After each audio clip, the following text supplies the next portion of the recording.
The bizarre history of the mongoose in Hawaii and why colonial sugar barons are to blame for the havoc it's caused. Rich plantation owners in the 1880s were so desperate to combat the rats eating their sugarcane that they brought the mongoose to Hawaii. And the government still can't get rid of them to this day. Colonialism and white supremacy have caused many problems all over the world. And those problems even extend to the animal kingdom, like the case of the mongoose in Hawaii. Originally brought to the island nation in the hopes of controlling the rat population, today's mongooses have threatened other flora and fauna on the Big Island. And despite officials' best efforts, it's become difficult, if not impossible, to control the population. Let's take a look at the efforts that are being made to get the mongoose population in Hawaii under control, and why it hasn't been an easy task for anyone involved. Important things to know about the mongoose on the surface. The mongoose is a cute and furry creature with its pointed face and bushy tail.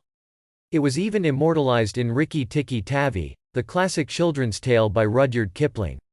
However, for Hawaii, the mongoose has been nothing but trouble.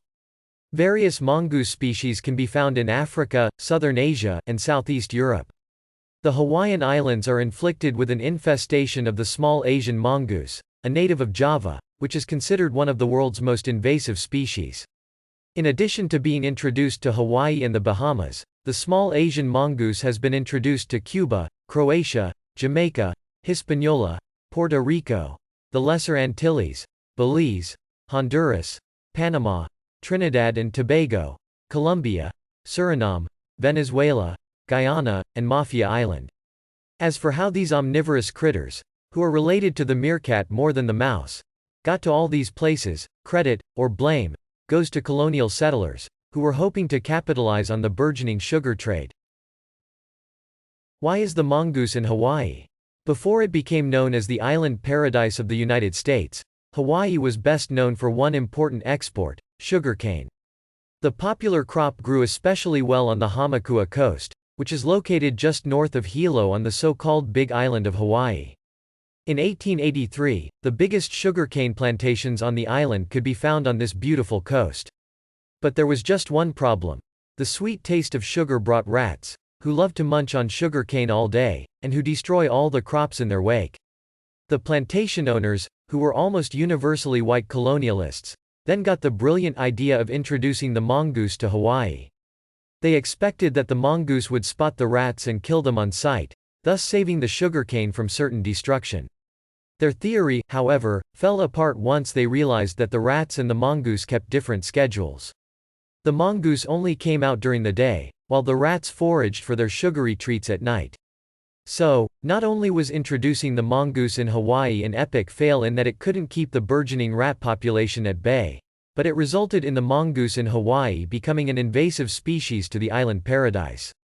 How the mongoose became an invasive species. In addition to having a presence on the Big Island, the mongoose in Hawaii can be found on the islands of Oahu, Maui, and Molokai, with a rare sighting on Kauai from time to time. But these opportunistic animals have disrupted the natural flora and fauna of any island they touch. Their favorite treats are small birds and their eggs, but they're also known to eat plants, fruits, and insects. The mongoose also eats sea turtle eggs, thus disrupting that population as well. And, worst of all, the mongoose is responsible for the deaths of at least 8 species of birds that are native to Hawaii. Birds that were on the federally endangered list and whose existence continues to be threatened by this cute, but annoying, creature. To combat the presence of the mongoose in Hawaii, locals have learned to set traps all around their properties and report any sighting of the creature to 643 PEST, an organization endorsed by the Hawaii Invasive Species Council whose sole purpose is to contain invasive species on the island. The council also tells residents not to worry about reporting any mongoose sightings to the government itself, as it's proven to be a bit of an issue that takes up most of their time.